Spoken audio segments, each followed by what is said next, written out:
Alright, hello everyone. Kamusta? Sa English, how you doing? Tama ba English ko? Anyway, ang title natin ngayon, let me share my slides. Problem solving and well-being. This is a collaboration between positive psychology and cognitive psychology. So kung iisipin nyo yung title, pwedeng pareho siya, no? Problem solving under yan ng cog-psych, well-being under yan ng positive psychology. Kaya sila collab. Although in the title, ang nilagay ko is cognitive psychology because in this lecture, sa tingin ko mas na-emphasize to more than positive psych. But if you want to treat this as a positive psychology lecture, pwede rin naman. Okay?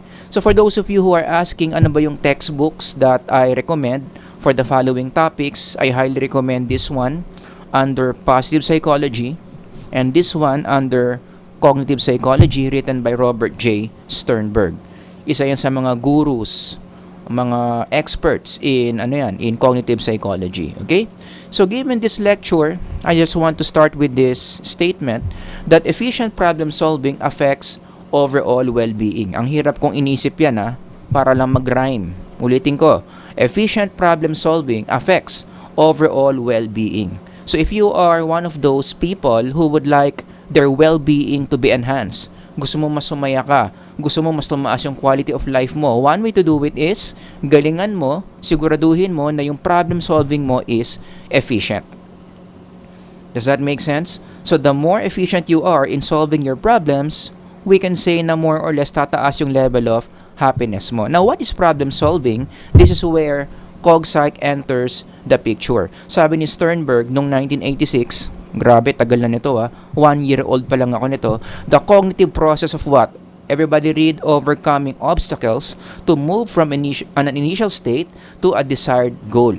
So, ang problem solving, it's a process wherein gusto mong pumunta sa goal, kaya lang merong obstacle na nakaharang dun sa goal mo. So, the problem solving happens when you think of different solutions para mawala yung obstacles and finally maabot mo yung goal mo. So the process where you are trying to kick out, you are trying to work on the obstacles para ma-achieve mo yung goal mo is the process of problem solving. Ang pinaka naiisip kong example dito is gusto mong pumasok ng maaga, that's your goal, sa office. Let's say gusto mong makarating doon ng 7 a.m. kasi nagpapa-good shot ka sa boss mo. Pero merong obstacle. Ano yung obstacle? Traffic sa EDSA. 'Di ba?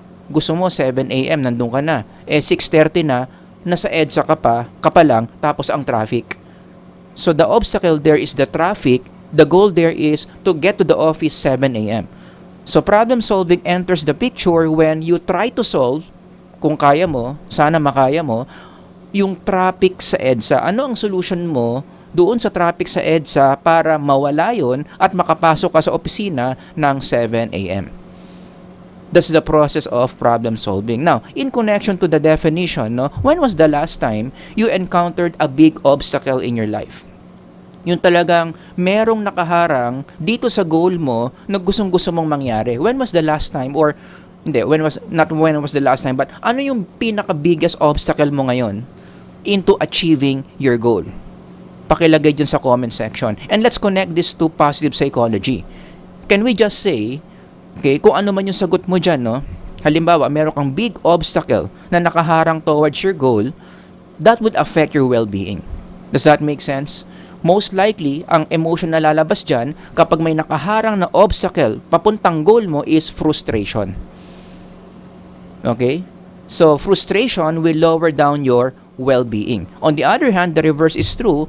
Kung ano man yung big obstacle na yan at nasolusyonan mo, nakahanap ka ng solution, nawala yung obstacle, nakuha mo yung goal mo, most likely anong emotion yung mafe-feel mo? Happiness. That's why we say that this one, problem solving, is connected to well-being. Because how efficient you are in solving your obstacles to get your goals will overall affect your well-being. Nagigets nyo? So, yun yung connect between positive psychology and cognitive psychology. Now, going back to Sternberg, kaya nga, in his perspective, sabi niya, one of the most important psychological skill na dapat talaga matutunan ng tao is to solve problems effectively. Kinakailangan talaga magaling tayo mag-solve ng problem. It's considered a life skill. Kaya isa rin to sa mga dapat tinuturo sa mga anak, tinuturo sa mga estudyante sa eskwelahan. Turuan natin sila kung paano mag-solve ng problema effectively. Hindi yung iniiyakan nila yung problema. Hindi yung tinatakbuhan nila yung problema. Solving nyo yung problema with a certain degree of effectiveness. That's a very important life skill that all people, especially young people, should learn how to do.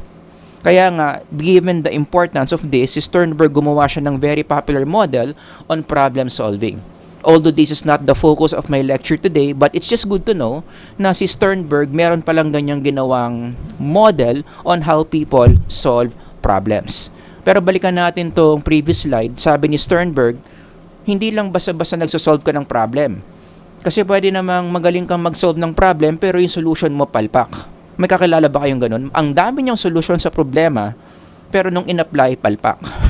Okay? We don't like that. Siyempre gusto natin, the solutions that we apply in solving problems are effective. What do you mean by effective? Okay? Well, effective, if you read the literature in cognitive psychology, maraming mga techniques on how to make the solutions effective to solve a problem. And we don't have enough time to discuss all those, so I will just focus on one related to our lecture today, which is this one. The principle is, the type of problem must match the type of solution. Diyan pa lang nagme-make sense na, di ba? Kung gusto mong maging effective yung pagsosolve mo ng problema, siguraduhin mo sa Tagalog na yung klase ng solution na i-apply mo, tugma, o sa mas malalim na Tagalog, akma, doon sa klase ng problema na sinusolusyonan mo. There must be a consistency between the type of problem and the type of solution that you are applying. Let's say, for instance, in the literature, o in problem solving, meron palang dalawang klaseng problema, may well-defined problems and ill-defined problems. Now, we will not lecture on this. Siguro gagawin ko sa ibang lecture, but not in this lecture. Ang point lang nito is, meron palang ganyang categories of problems. Well-defined problems and ill-defined problems. And the thing is, paano mo susolusyonan ng isang well-defined problem versus ang isang ill-defined problem, doon ngayon nakasalalay kung anong solution yung gagawin mo. Again, if you want to know more about the differences between well-defined and ill-defined, you can just read this book by Sternberg. Pero ang point dito, in solving well-defined problems, you need to find well-defined solutions. In solving ill-defined problems, you should be solving it with ill-defined solutions. Dapat tugma yung type of problem with what? Type of solution. By doing that, more or less, gaganda yung problem-solving skills mo.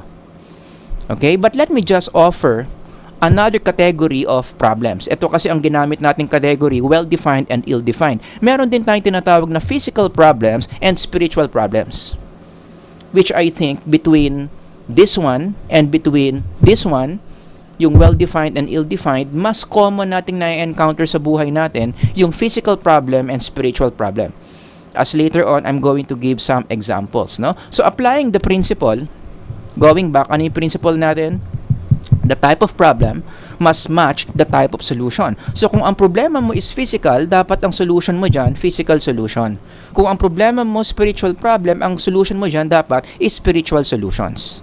Let me give you some examples of physical problems na binibigyan ng physical solutions. Ang mahilig dito yung mga behaviorist. Shout out sa mga psych majors dyan na nag-theories of personality na, you should remember behaviorism. Behaviorism is a school of thought in psychology headed by Pavlov, John Watson, B.F. Skinner, mga behaviorists yan. Naniniwala sila that psychological problems must be solved by behavioral, environmental, or material solutions. Kaya kapag pumunta ka sa isang behaviorist at nagsabi nga ng problema, most likely, yung solution na i-offer nila sa inyo, ganyan ng category. Behavioral, environmental, material. Or if you combine the three words, just remember the word external.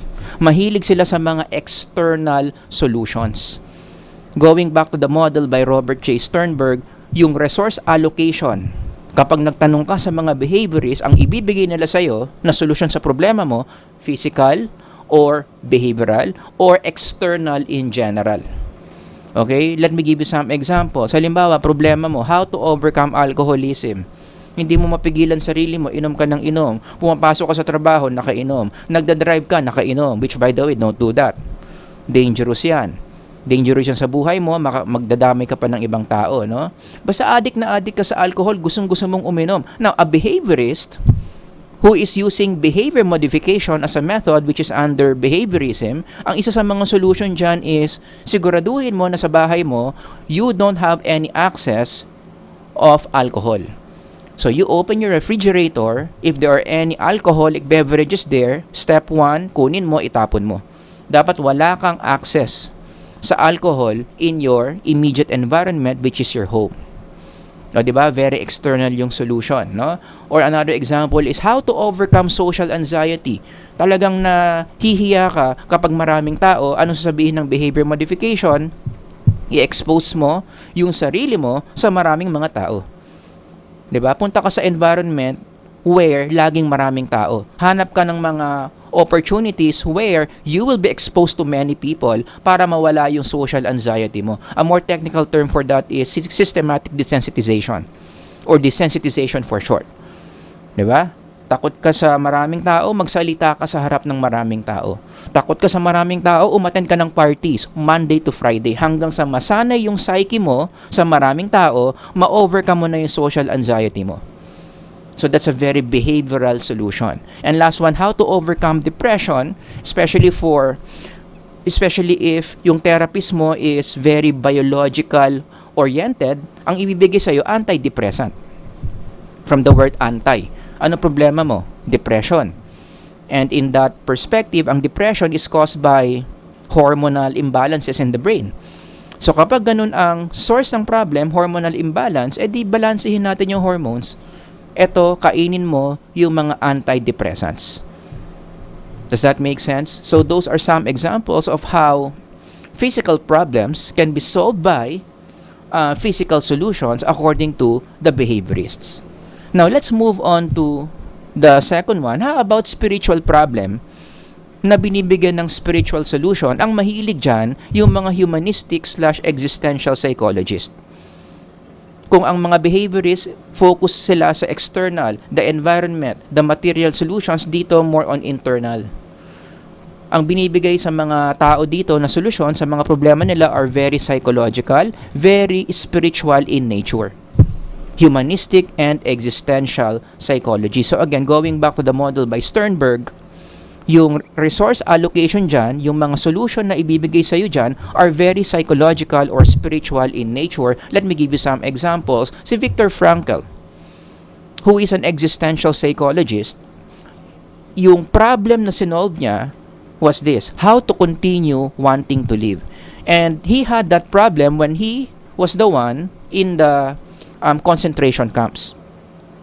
Kasi nakita niya yung hirap ng mga tao sa concentration camps. Many people would rather die than to continue living in concentration camps. Now, he got curious. Bakit may mga tao na gustong mamatay at may mga tao na gusto pa ring mabuhay in spite of the great difficulties that they are undergoing? So to make the long story short, nagkaroon siya ng mga observations, ng mga realizations, ng data gathering in the concentration camps, and then he combined all those to write his very popular book, Man's Search for Meaning. At ano ang solution niya sa problem of motivation to live or the will to live? In using his language in the book, ang sagot niya, meaning. Kapag ang tao, meron siyang pinangahawakan na meaning, merong kahulugan yung pinagdadaanan niya, yung suffering niya, most likely that person will not give up, gusto pa rin niyang tuloy-tuloy na mabuhay. And the reverse is true. The moment that you lose meaning, nawala na ng saysay yung buhay mo. Nawala na ng saysay kung bakit kapag gumagalaw araw-araw, that's the time that a person would rather die than live. Kaya kung gusto mo masustain ang mental health ng tao and to continue living life with quality, ito yung hindi dapat mawawala. Hindi siya dapat mawawala ng meaning, or in some journal articles, ginagamit na rin yung term na purpose. Meaning and purpose will make a person want to live. Does that make sense? So anong napansin nyo? Yung word na meaning, hindi siya behavioral.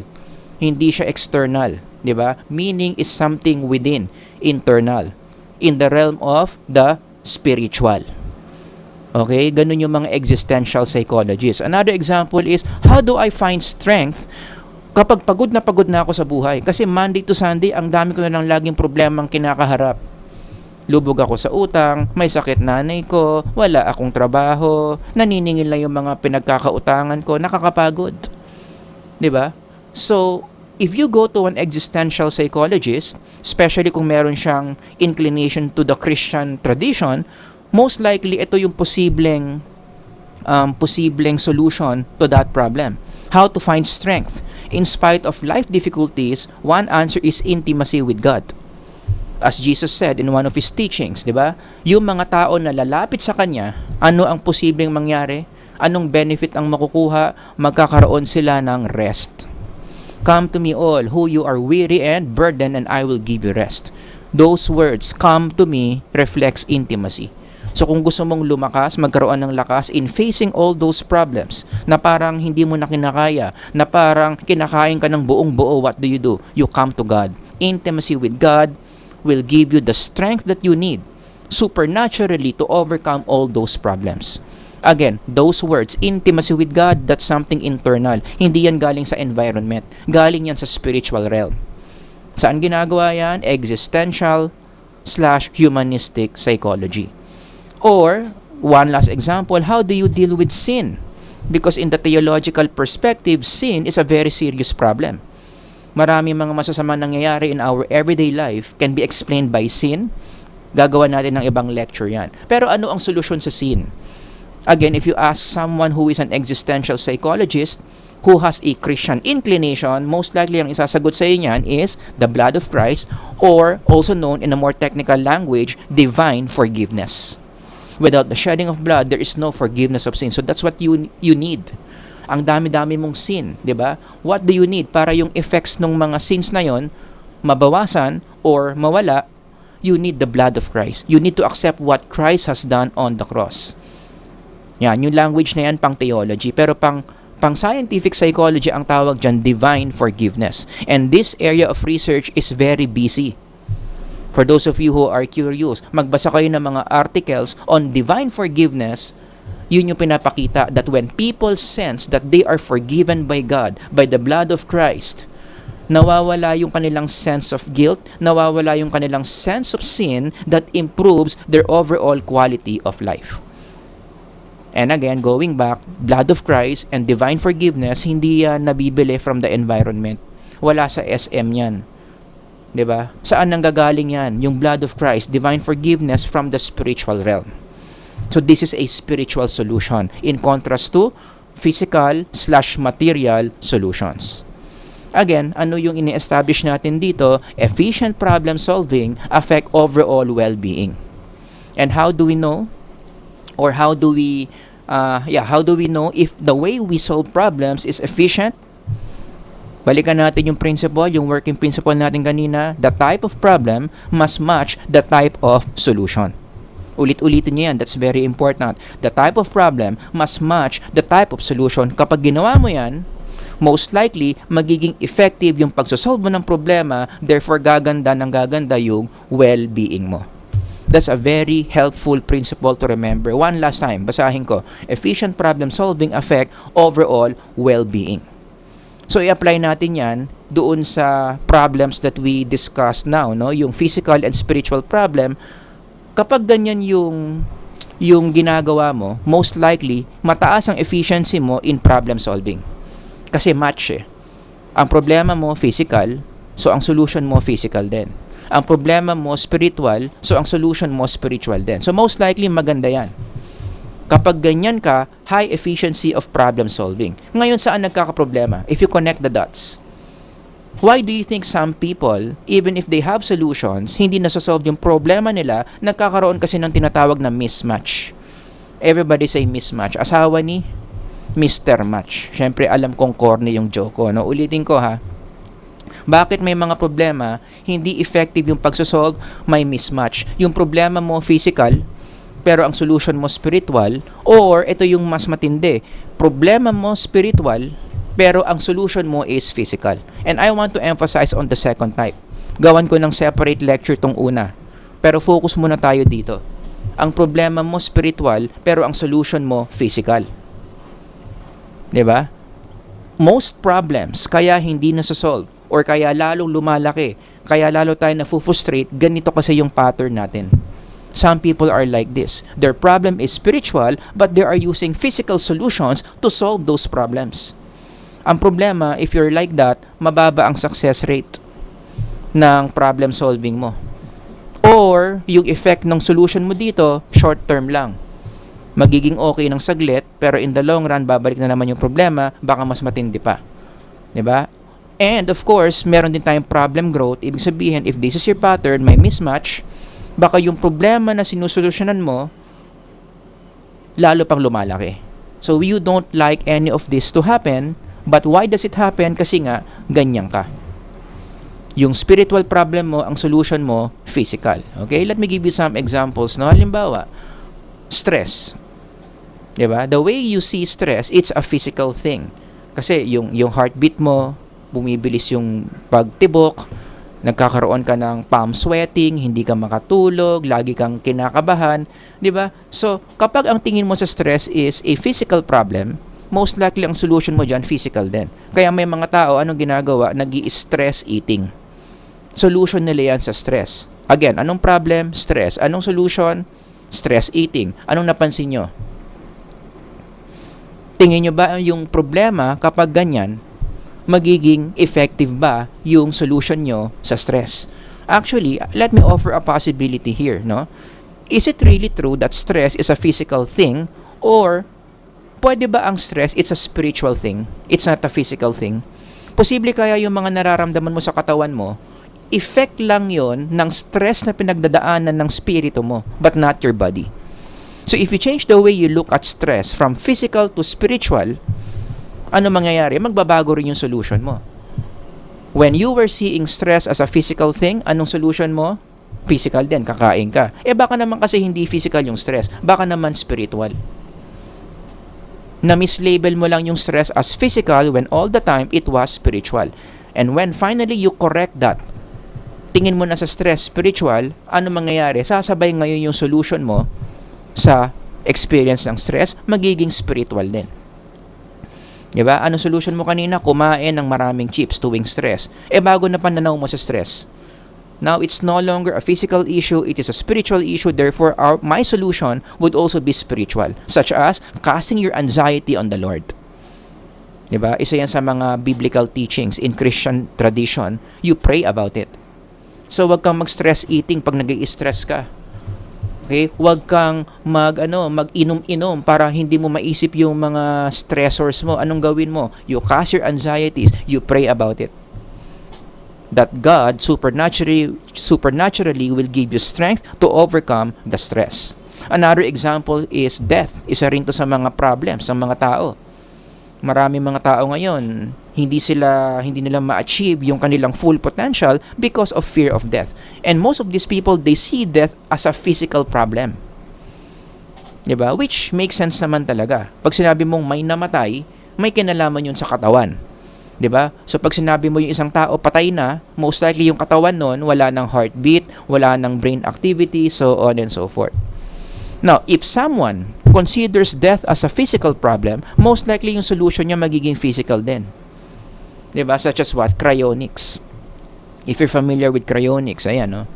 Ipapa-freeze mo yung katawan mo, ilalagay sa isang facility, and then all your internal organs will be preserved so that one day, finally, when science is overcome to, or is able to crack death, masolusyonan na yung death.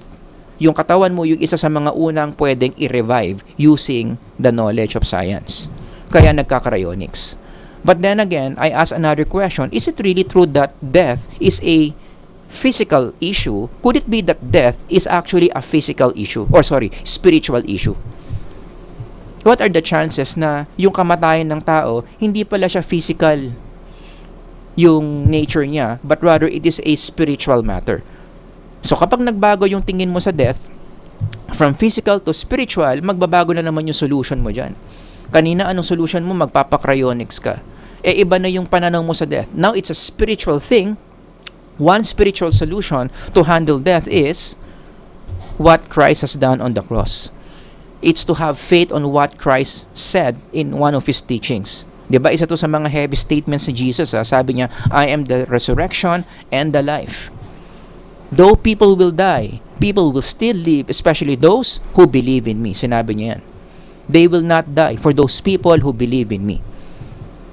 Diba? Yun yung naging bago mong solution nung nagbago yung pananaw mo sa death. That from a physical matter, death, it's actually a spiritual matter. For all have sinned and fall short of the glory of God, and the wages of sin is death. Does that make sense? So when you see death as a spiritual matter, now you're going to find a more appropriate spiritual solution. One last example, ito pang sociology to. Let's say, ang problema ng society natin ngayon is the increasing number of people with HIV infections. Now, at first glance, and I would understand if you think that this is a physical matter. Kasi nga, HIV, it's a form of virus, di ba? So, most likely, yung category niyan, it's a physical problem. Therefore, if you look at our society, and many different groups would agree na ang solution dyan is a physical solution such as mamigay ka ng contraceptives, especially among young people. Kasi dyan daw pinakamataas ang transmission ng HIV. Okay? So, physical problem, physical din yung solution, mamigay ng contraceptives, specifically condoms. Now, just like what I did in the previous two examples, what if the rise of HIV, it's not actually a physical matter but a spiritual one? Don't get me wrong, hindi ko sinasabing you should not look at HIV as a physical matter, because it is. But if you dig deeper into it, could it be that HIV infection, it's actually a spiritual matter? Pagbigyan nyo lang muna yung thought na yan just to broaden your perspective para lang ma-practice yung critical thinking nyo. Could it be that the rise of HIV infection is a spiritual matter? O ngayon, kapag gano'n na yung tingin mo sa problem na yan, it's a spiritual matter, anong mangyayari? Sasabay yung solution mo. Now you see that this is no longer the solution. Rather, ang solution dyan dapat spiritual din. Diba? Dapat laging tugma. HIV is a spiritual matter that will be met with a spiritual solution, such as teaching people the basics of sexual ethics. So dito hindi ka mamimigay ng contraceptives. Dito babaguhin mo yung pananaw ng tao on what sex is. Ipapakita mo sa kanila yung truth behind the action of sex. Ano ba ang purpose ng sex? Bakit ba ginagawa yan? Sino ba dapat lang ang gumagawa ng sex? So on and so forth. Ang tawag dyan in general, sexual ethics. Nagme-make sense ba yung biblical teaching that we should keep the marriage bed holy? Kasama rin yan sa spiritual solution. So when people change the way they see sex because of this solution, then most likely, baka meron tayong improvement na makita dito. But then again, the focus here is match yung problem and solution mo.